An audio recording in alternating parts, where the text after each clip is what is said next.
Thanks everybody for coming. We've got Matteo, are you speaking about ludicrous speed today?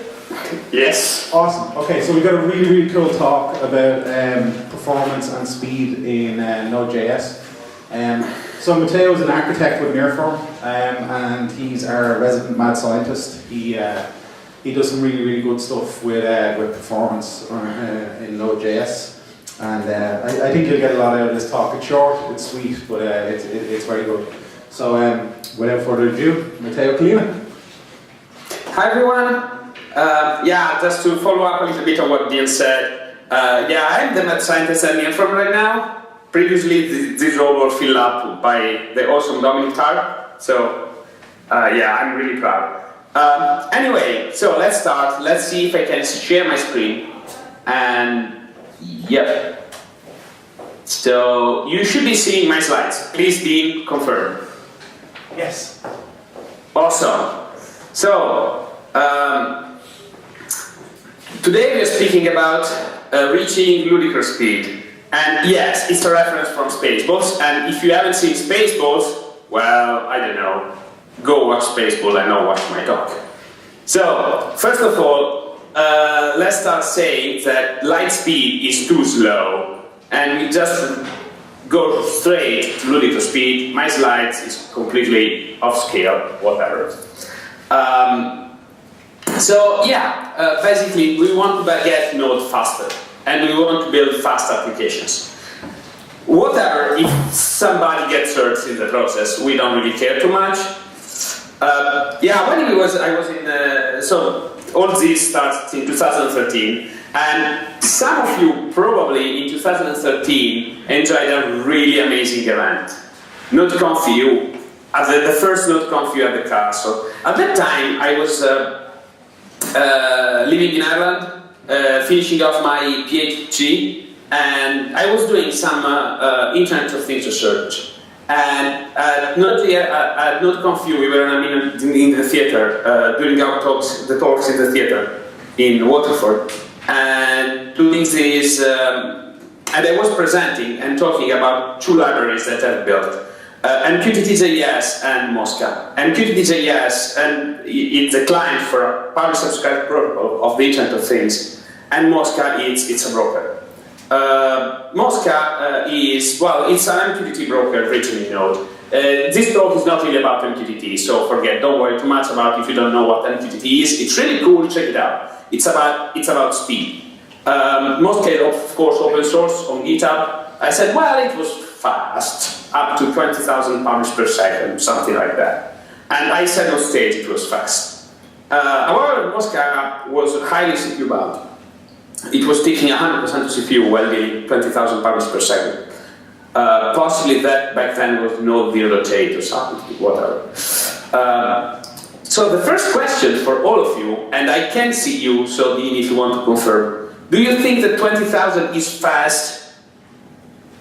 That was my question. I think they said no. I presume so. Thank you, Dean. So I think Node could be faster and can be faster. And then I went down the rabbit hole of performance optimizations. Yes, it's a rabbit hole. There is no light at the end. Well, in this slide there is a light, but not sure. So I set myself the goal to get a 10 times performance boost. So basically, from 20,000 messages per second, I wanted to handle 200,000 messages per second. Is this possible? First thing, I thought it could, but I'm not sure.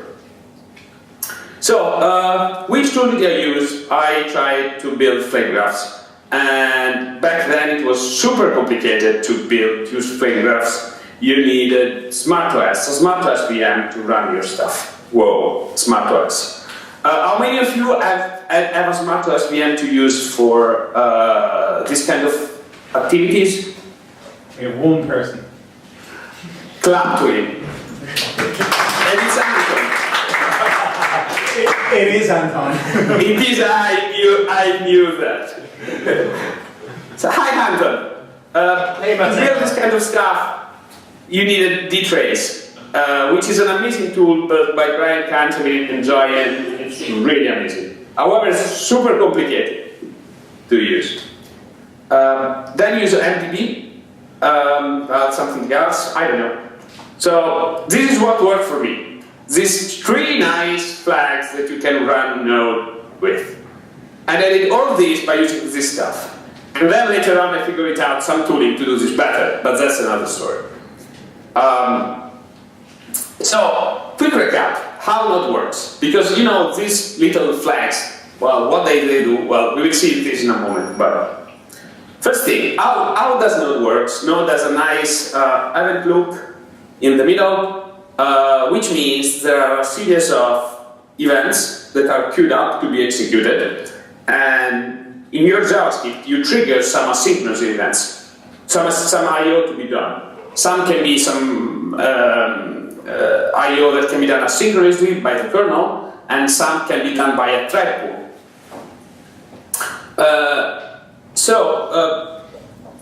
In order to get fast, it means that we can do more in I/O. This is what means fast, more I/O. Okay. However, it means that when we get an I/O event, you know, we have an event loop.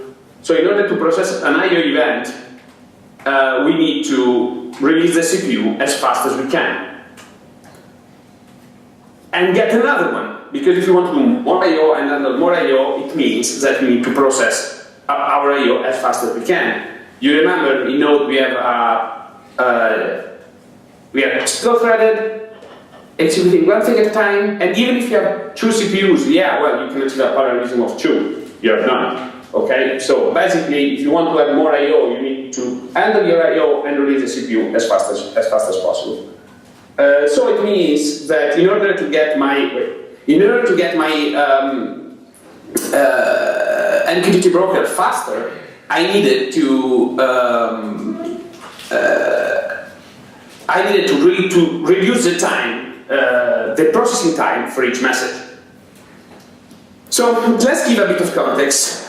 What is V8? V8 is the JavaScript virtual machine that powers Node, and V8 can optimize our functions. So if when you write a function, that function can be optimized by V8 or cannot. However, in order to optimize a single function, V8 this function gets optimized if we run them enough time. And in Mosca, for handling each message, I was allocating a lot of function, between 10 and 20 for each message. And most of them were anonymous. And we'll see this in a moment, what this means. So, in fact, my enemy is this nice line of code. So, this line of code comes from the --trace opt flag, when you pass -trace opt flag in Node. So, this tells you that you have a function that is hot, and it's an anonymous function that is run enough to be hot and be optimized by V8. And basically, if you see a lot of these, basically you are wasting your time, because if those functions were already optimized, your code could be 10 times faster, possibly. So this was my goal. This was my problem. I was full of anonymous callbacks. In fact, an anonymous callback has these exact same signatures. How many of you have your code bases full of this exact same pattern? Just Anton. Perfect. You all use promises, right? It's all the same, don't worry. I got you covered. So, a little bit of code time. I have a little bit of exercises. These are the URL of the exercises. I will show them, and after that I will quit my slides. So, so these are my examples, okay? So I have some examples to show. First of all, let's measure. So the first rule of doing any performance work is measuring, okay? So let's start measuring set immediate. So you all know that set immediate should build really fast. So we are using a very simple library called fastbench, and with FunTrest we are just calling set immediate 3 times. So basically, we are just calling 3 times set immediate and passing another function called something immediate. And with this guy, with this function, with this thing, we can measure how much it takes to do 3 calls to set immediate. So let's run this. Node bench set immediate. This will take a couple of seconds for one and a couple of seconds for the others. This is the Hangouts. Without the Hangouts, it will take in between a second and half a second. So, Hangouts exactly automatically. Anyway, then this is the baseline. Okay? This is how fast it can be. Set immediate is the fastest asynchronous thing we can do. Process speed is not really asynchronous, but so don't worry about it too much. Then we can actually let's start calling a bunch of functions in parallel, okay? Which means we are calling 3 times set immediate in parallel. But you know, if you go back to our previous code, you will see that this pattern is not really usable. We are using globals to share state. So really, you can't really use this code in any production setting. This is just a completely fictional benchmark, okay? However, if we go with what we want to add, we want to run some stuff in parallel, kind of like a scene, okay? So let's do it the most naive ways as possible. We write a parallel function, we receive a bunch of tasks, and they turn down callback. This function basically iterates over tasks, and then it executes each task. Note that we are allocating 2 columns here, okay? And immediately we just call it set immediate. Then we are comparing things against the native things. So let's run this guy. This will take again. Oh, wait, this is 400 milliseconds lower, between 4 and 500 milliseconds lower than our baseline, which is set immediate. Can we be as fast as set immediate? Why this is lower? Let's see. Let's have a look. So we are running with trace opt. Okay? And you see how many functions? These are the only anonymous functions that we are creating. And this is set immediate. And you see set immediate is not allocating any functions. So let's see with set immediate. If you see this guy is not, there are a bunch of stuff is happening, but not so much. Can we make this faster? Yes, of course. So this is the faster version. So basically we are allocating a single callback for everybody, not using a for each loop, which is slower. And let's compare all of those. So all these 3 guys are running together. This will take roughly 6 seconds. So naive take, just this guy is just 200 milliseconds faster than naive. Okay? But still 200 milliseconds lower than set immediate. So let's see. Can we do better? So let's see if we can avoid allocation at all. So this is without any allocation. This code is complicated, okay? You see? Can anybody understand what this code does? I do. Yeah, you do, I know. You look through this quite a bit, but it's basically it uses a linked list to maintain a list of callbacks so we can reuse the callbacks, okay? So if we bench this guy, you will see it's faster. Hopefully. It's slightly faster, okay? Came out slightly faster than our naive implementation. Well, kind of. Then we can make this even better with another library that grabs all this stuff, which is Reusify. This approach is built with Reusify. Wait a second. Reusify. Yeah. Well, Reusify automate all this. So if you can run it with Reusify, then we should get the same results. Hopefully. Kind of the same. different versions of Node give different results, unfortunately. And so, again, let's run another little thing called map, because this example is really fictional, okay? With map, what we are going to do is, where it is. So with map, we are doing a multiplication, okay? So you see this guy here, we are multiplying each number asynchronously, whatever. We will compare three libraries, nearsync, async, and speed. I will talk about speed in a moment. So, so this is with speed, okay? Speed called speed.map, and it's passing a nice state object which includes the callback and the factor, and the multiply and the done.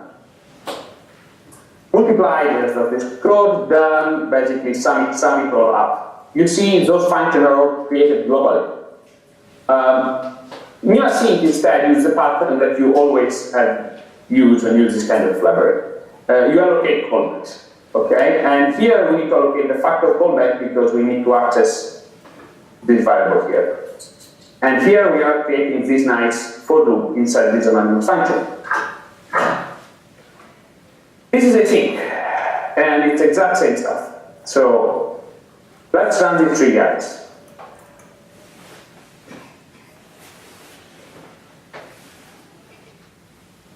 Okay, this is speed. So this will take a long time. This is async. And this is me. So by the fact that we are running our code, that we are defining global functions rather than creating closures, things will go way, way faster. So let's go back to our code, from our code time. So this is all our results from my earlier run. There is one more thing that we haven't taken into account in this presentation. This is because our run was short in time, but if you take into account the time, the GC time for collecting all those functions that we are allocating, you will get a very different results. So if you run this for enough time, you will see that in fact,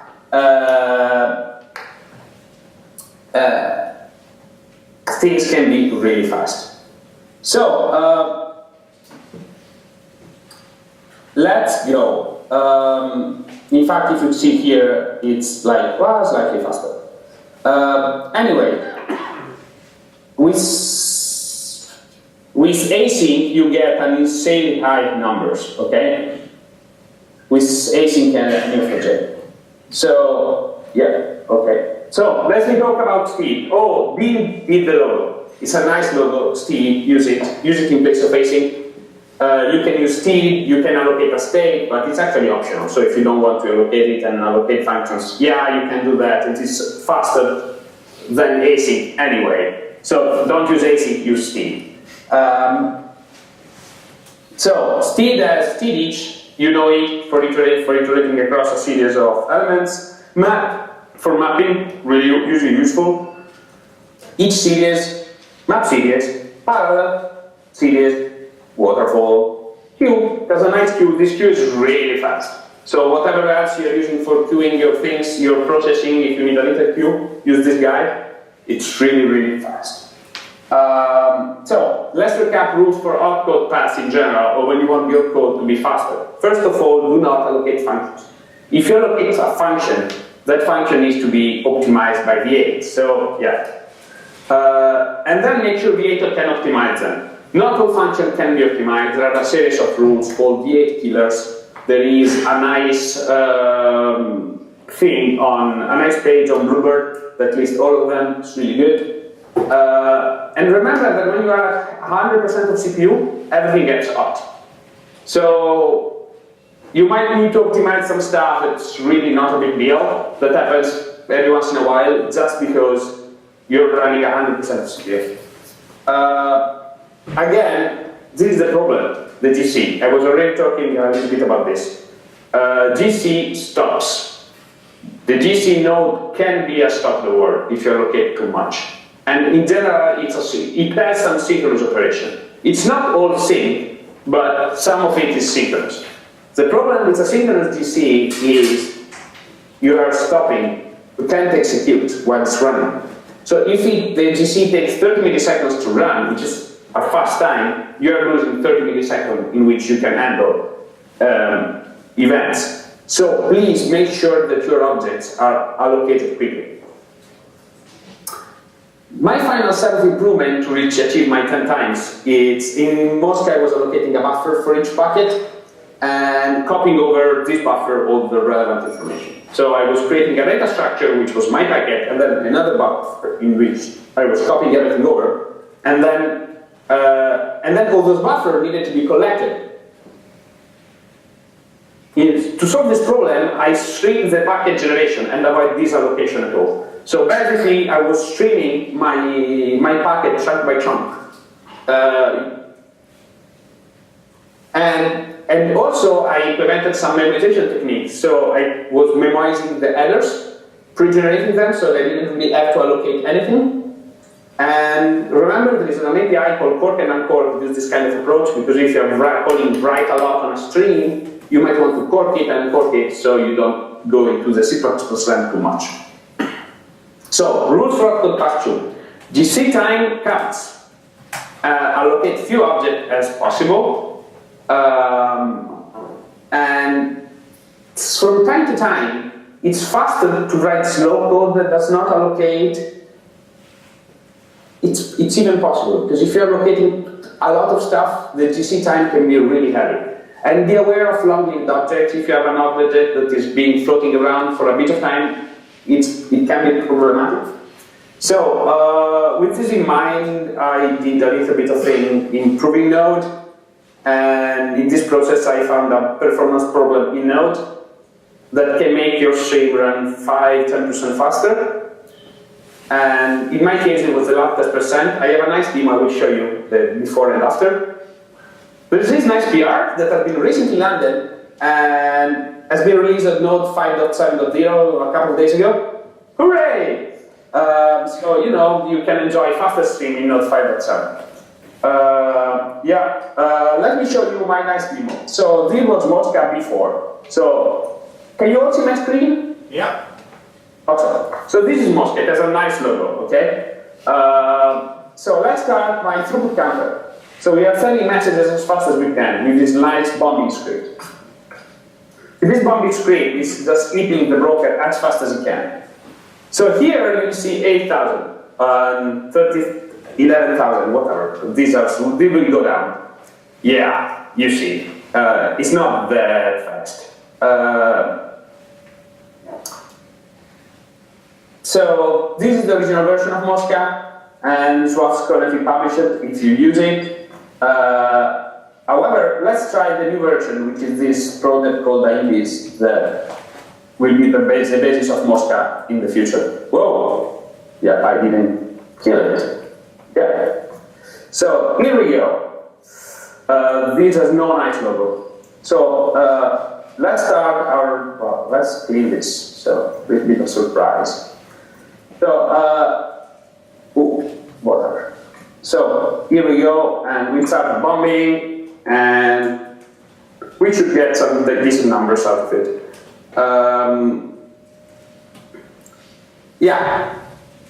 Basically, it's roughly 10 times faster. Right now, I'm doing an hangout, so I don't know. I'm not trusting those numbers that much. Way before testing, when I was testing it, I was getting 90.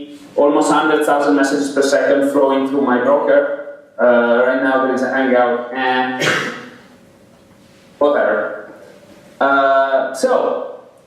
Remember, most code does not need to go at Ludicrous speed.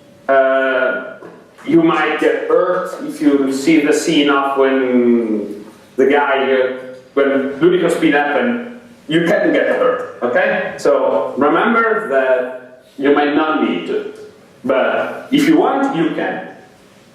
One last thing. From when I started, after the first time I did this presentation in Portland, we started researching new ways for doing and dealing with performance. And in fact, before some days ago, really, 2 weeks ago, there was really no easy way to generate flame graphs like this. What is a flame graph? A flame graph shows in red the hottest path of your code, okay? Telling you what your perf problems. I can explain a flame graph a little bit longer, but the basic thing is if you think it's hot, you better change something. So this is a thing for a flame graph from Indes. And right now we coded a little tool to help you build this thing. It was me and Dave Mark Clemens, another architect at nearForm. We did this on a Saturday night 2 weeks ago. Yeah, we were in London for what a long story. So how to generate them? Check out perfsim and stacklist. Okay, so let's open this up. What does perfsim do? Blah blah blah blah blah. This is perfsim. Well, there's a bunch of stuff. You need to instrument your process, a bunch of things, and then do a lot of comments. Okay. So let's try this guy. So basically, node perf basic prot. So we run our projects with node perf basic prot, and we run it with benchmark servers. Bill, you have never seen this. This is new stuff. No, this looks nice.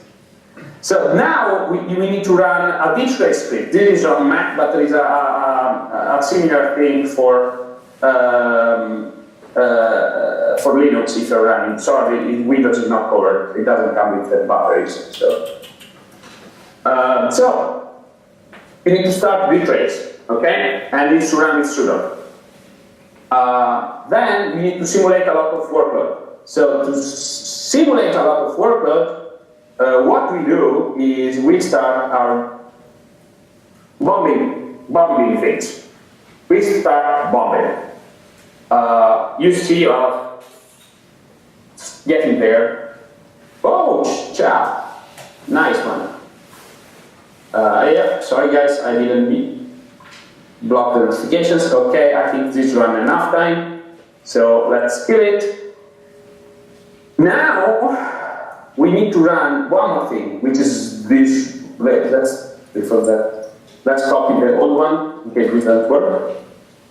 Just to be sure. What do you think, Neil? Looks good. So now you need to run this long line of code specifying your PID. The reason you need your PID is because you need to look up a mapping symbol to get your data. Okay, so now we have a flame graph. Here we go. This is my flame graph. As you can see, the hottest thing I'm doing is socket write generic. This tells me that my performance problem is the socket. Yeah, possibly. It's going now this process is going as fast as it can. Here, if we see, okay, we have some other problems. There is a very hot function in parallel.release, fast parallel. Fast parallel is it's used by Steed, and it's like super fast. It's what makes Steed fast. And a function called Max.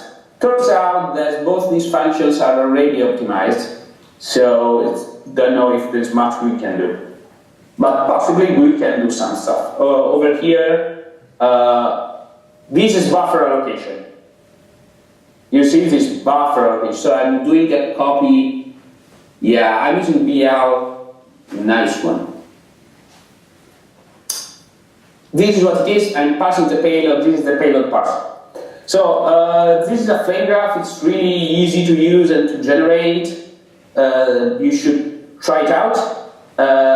This is the module. Here it is. This is the perfsim module built by Dave and myself over a long weekend in London. So let's go back to our presentation. And yeah, We are working on some more awesome tooling, so basically you can even run a single command and all of this will happen for you really nicely. And this is the demo, I've already done it. Again, check it out, speed, it's really fast. And this presentation is available at this address, and this address, and this is me. I didn't update this has been around quite some time. So like I had a very long streak in GitHub, whatever. This is me. I am a nearFormer. I collaborate. I am one of the Level Up community. If you were not in a Level Up community, you should. If you don't know what Level Up is, you should check it out. Level Up. Hi, Anton. Thank you. Hey, Matteo. And I'm part of. I am a collaborator in contributor, what's the term, the Node Foundation. And yeah, I maintain this library called npd.js. If you want to have all this stuff, is open source anyway. And thank you guys. One more thing, let me give you a little bit of marketing. We have prepared a really nice and awesome performance workshop, how to make your code really fast. We have run this in London last week, and the guys were being able to make their app run 10 times faster. So yeah, I'm done. And OmniGraffle, and if you have any questions, I am here. Hey! Hey.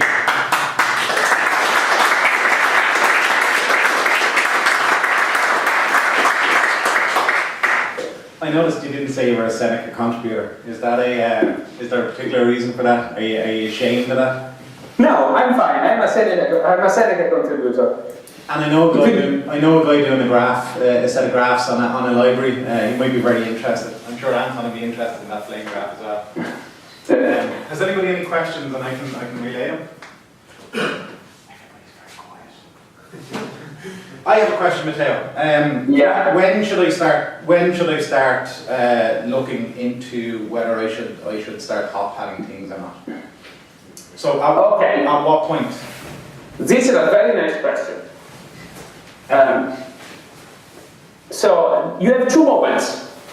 So first of all, you might know if your project is going to be really hot and you are going to handle a lot of traffic. Really. And this happened to me in the recent past, and you can decide to follow a benchmark and driven development.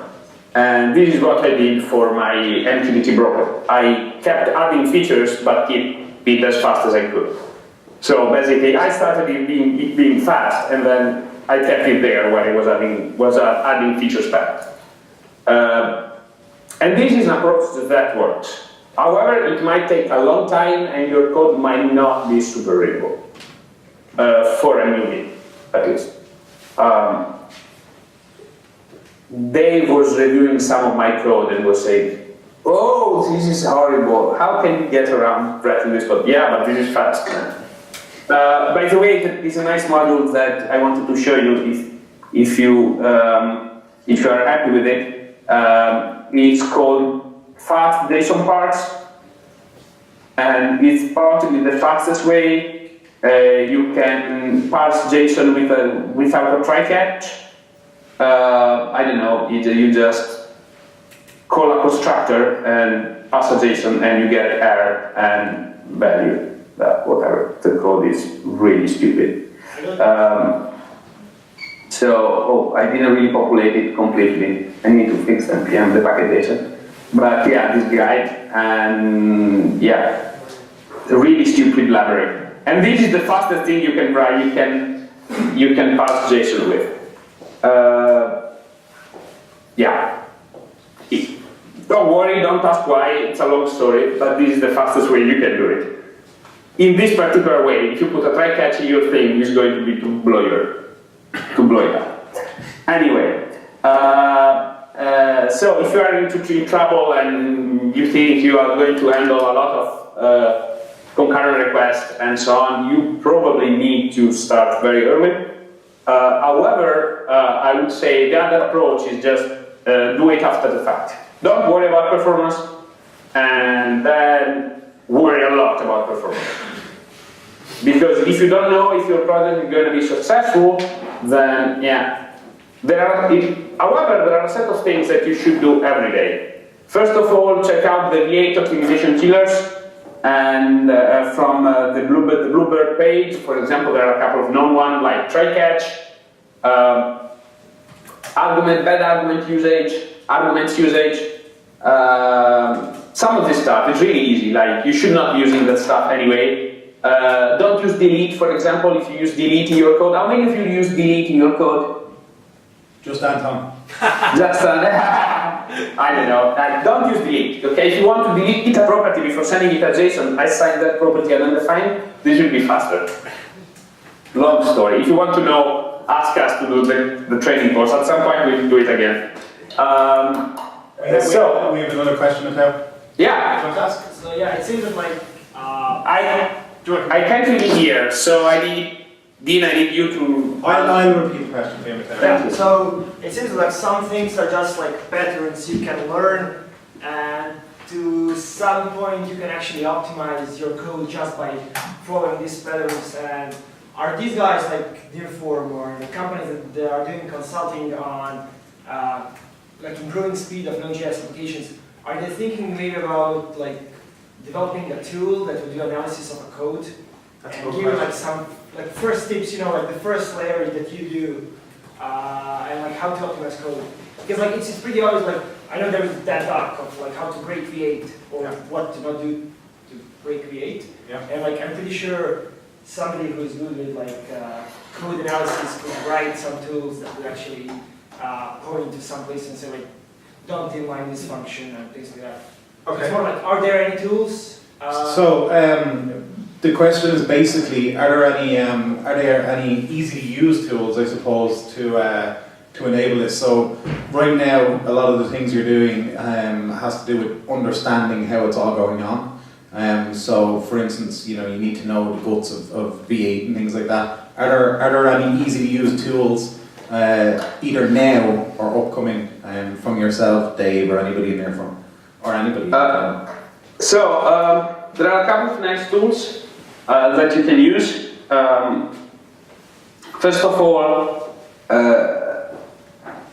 just do a flavor, okay? Using that library, that module we did is really easy. It works on most laptops. I say most because you need a decent version of anything, but we haven't touched on any possible configuration, but we were able to make it work everywhere. So it doesn't require Matteo, it just can run on your laptop, okay? So try perfsym, and we will be releasing another tool really soon to get these up and running. The reason is, if with a flame graph, it's really easy to understand what's going on. Because with flame graphs, it tells you exactly where the problems are. So it shows you, like, this function is really hot. This call stack, like if you look at the flame graph, you see that this function, some of the functions are really hot, okay? So you see clear buffer. You see this guy clear buffer? This guy clear buffer was the guy I optimized. Before that, before my optimization, this guy came out. There was an anonymous function and it was getting super red. This guy was my problem, okay? And this is what I optimized in my Node.js stuff, in my Node.js PR. So this tells you exactly what's going on, okay? So if you open it up, you can see, for example, that there is a function called series at the top of the stack, and this is really hot, okay? Really hot. So it shows you for each of those spikes what you can get better. So basically what you do, you have two, when you open up one of these, okay? Let's open up one of these, okay? So you have this guy, and in order to optimize this, you have two strategies. First strategy is to shrink it vertically. So if you don't have this parameter, okay? Each layer costs you time. On this side. On the other side, you have red. The reddest it is, the the more hot it is. So basically, this function is on the stack 40% of the time. So 40% of my code pass through this function. It's quite a lot. So if I can make, so like this is 40%, like 40% pass to this function. So if I can make this function like 10% faster, all my code will benefit. Okay? And again, oh, look at this. So when you see these kind of things, you say, oh, well, probably I need some more context on how V8 works. But if you reach this guy, you're already in a really good place. So there is another tool called nearForm that is being built by, this is the guy, by Dave McClemens. Yes, you see this. You run nearForm with your file. You even get a preview of your flame graph in your terminal, and you will get the file, so you can open it and browse it yourself. It will have much nicer graphics, so but yes, the best tool you have right now are flame graphs, because flame graphs tells you exactly what the problem is. You might get away with having huge benefits without looking too much into the details of how all V8 works and all Node works, but it's definitely not something like, you need to have some context. You can't do it without context. You need to study it. There is a couple more things. There is some more documentation, nice documentation coming on the on Node Core regarding how all the timers and set immediates and streams and next tick and everything works. So stay tuned so you can get a deeper understanding of all the stuff. I want to add into that, Matteo. So to answer your question fully as well, we also do training sessions. So when Matteo was talking about that he's in London at customers, and they will go through their real application, and they will demonstrate where the hot code paths are. So kind of once you know this stuff once, you start to see it over and over again. And then to answer the second part of your question, are we building tooling? The answer is yes. So right now, I have a dashboard that I demoed yesterday, and a couple of people that know me have seen this dashboard. And we're currently tracking things like your event loop and things like that out, like a super simple dashboard. And then I'm probably going to chat to Matteo, who looks like he is frozen or gone to sleep. No, he's not. I'm going to have a chat with Matteo about getting flame graph snapshots for your process onto that dashboard. So there's obviously technical reasons why we may or may not be able to do this, but in general we are moving towards, nearForm in general are moving towards a more kind of having a look at your process in a much deeper level to understand, because this stuff is all super and it's all great, but there are other reasons why your application might go slow. So Matteo and Dave are doing some really good work on the speed end and visualizing that. And then the team I'm part of are doing more of a holistic view of your process. So we're probably going to meet in the middle and put some fancy flame graphs on it as well, as Matteo allows me. Any other questions? Flame graphs. Go ahead. Regarding the flame graph, so the flame graph is based on the calls for that function, or is based as well on time consuming? Because they are different things, right? We have a lot of calls for one function, for instance, but we can also have only small white calls for that function, but the time we spend with that function is very high. So Matteo, the question is are your flame graphs that you're demoing, are they based on time, the time that the time or call count? No, the time spent on time spent versus function, or yeah. Versus the time the function is called. As far as I understand, that flame graph tells you the number of times the function is called, or is put on the. So number. I think I've heard the question this time. I don't know. Let me try to answer and then check if I replied correctly. Okay. So the flame graphs. Let me share again my screen because This is the flame graph, okay? So the flame graphs, so how we generate those flame graphs? So basically, dtrace is used to sample the stack of your app every millisecond. Which means we are capturing the state of your app every millisecond. And we capture the stack. So it's not about time. All of this is not about time. We check at every millisecond what your application is doing. Okay? So we can say, if you click on this, you will see it's really small, but it says that this function is on top of the stack 10% of the samples, and in 17, and it's on stack on 70% of the stuff.